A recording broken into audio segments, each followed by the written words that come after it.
When you feel low, you can still go. Even when you feel slow, you can still go. Even when there's no hope, you can still go. I never answer to no, man, I still go.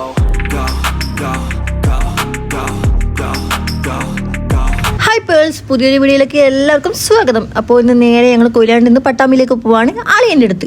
അപ്പോൾ ബാക്കി വിശേഷങ്ങൾ വീഡിയോയിൽ കാണാം. ഏകദേശം എത്താനായിട്ടുണ്ട്. അപ്പോൾ ഒരു ഉച്ച സമയം ആയിക്കൊണ്ടാണ്. അപ്പോൾ നല്ല വിശപ്പുണ്ട്. നേരെ ചെന്നൊരു ഹോട്ടലിൽ കയറി ഫുഡ് കഴിക്കണം. അപ്പോൾ ഇറങ്ങിയ പാടുന്ന റെയിൽവേ സ്റ്റേഷൻ നേരെ മുന്നിൽ കാണുന്ന ഹോട്ടലിൽ കയറി വയറൊക്കെ നിറച്ച് നേരെ ഏട്ടൻ്റെ അടുത്തേക്ക് പോകണം. അപ്പോൾ പോവാം. പട്ടാമ്പി ക്ലിനിക്കിലെത്തിയപ്പോൾ ഏട്ടന് പേഷ്യൻ്റ് ഉള്ളത് കാരണം ഞാനും സ്ഥലവും കൂടെ മോനെയും കൊണ്ട് പുറത്തേക്ക് ഇറങ്ങി ഒരു മിഠായിയൊക്കെ വാങ്ങാൻ വേണ്ടി നടക്കുകയാണ്. അങ്ങനെ ഞങ്ങൾ മിഠായിയൊക്കെ വാങ്ങി നേരെ തിരിച്ച് ക്ലിനിക്കിലേക്ക് പോവാണ്. ക്ലിനിക്കിലെത്തിയ പാടിന് ആദ്യം നേരെ ചെന്ന് അമ്മമ്മയുടെ മടി ചാടി കയറി കുത്തിരുന്നു. കാരണം അവനിക്ക് നല്ല പനിയാണ്. പനിയും തലവേദനയും കാരണം ആദ്യത്തെ ഫുൾ ടൈം പിന്നെ അങ്ങോട്ട് അമ്മമ്മയുടെ മടിയിലായിരുന്നു. വേറെ സൈഡിൽ നിന്നാണെങ്കിൽ ഏട്ടന്റെ ഫോണിൽ ചാർജ് കയറാണ്ട് സ്ഥലം അപ്പുറത്ത് എന്തൊക്കെയോ കാട്ടിക്കൂട്ടുന്നുണ്ട്. തിരിച്ചിപ്പുറത്തും ഏട്ടനും കേബിള് വയറ് എന്തൊക്കെയോ പറയുന്നത് കേൾക്കുന്നുണ്ട്. ആദ്യട്ടനാണെങ്കിൽ അവന്റെ പാപ്പൻ എന്ത് ചെയ്യാന്ന് ഇങ്ങനെ നോക്കിക്കൊണ്ടിരിക്കുകയാണ്. ഡോക്ടർ അഭിനന്ദ് മോഹന്റെ നെക്സ്റ്റ് പേഷ്യന്റ് സ്വന്തം അമ്മായിയമ്മ തന്നെയായിരുന്നു. അവരവിടെ റൂട്ട് കനാലിലൊക്കെ ചെയ്തുകൊണ്ടിരിക്കുമ്പോൾ ഞങ്ങള് മേമയും മോനും ഇപ്പുറത്തിരുന്നിട്ട് മറ്റൊരു കുറ്റവും തമാശയൊക്കെ പറഞ്ഞിരിക്കുകയാണ്.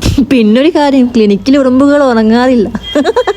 ആ കാണുന്ന ഉറുമ്പുകൾക്ക് വരെ ക്രിയേറ്റീവ് ആയിട്ട് റീൽ എടുത്തു കൊടുത്തു എന്റെ ഭർത്താവ്. ആദ്യത്തെ ഞാൻ എന്ന് മീറ്റ് ചെയ്യുമ്പോഴും ഞാൻ അവനെ ചൊറിഞ്ഞിട്ട് അവനെ അടിക്കാറുണ്ട്. പക്ഷെ ഇത്തവണ എനിക്ക് പനിയായത് കാരണം ഞാനും ഡീസന്റ് ആയിരുന്നു, അവനും ഡീസന്റ് ആയിരുന്നു. അങ്ങനെ അമ്മയുടെ റൂട്ട് കനാലൊക്കെ കഴിഞ്ഞു. നെക്സ്റ്റ് പേഷ്യന്റ് സലു ആണ്. അപ്പൊ സലുവിന്റെ മുഖഭാവങ്ങളൊക്കെ കാണാൻ വേണ്ടി ഞാനിങ്ങനെ വെയിറ്റ് ചെയ്തിരിക്കുകയാണ്. അങ്ങനെ സലുവിന്റെ പല്ലും ഏകദേശം പണി തീരാനായി.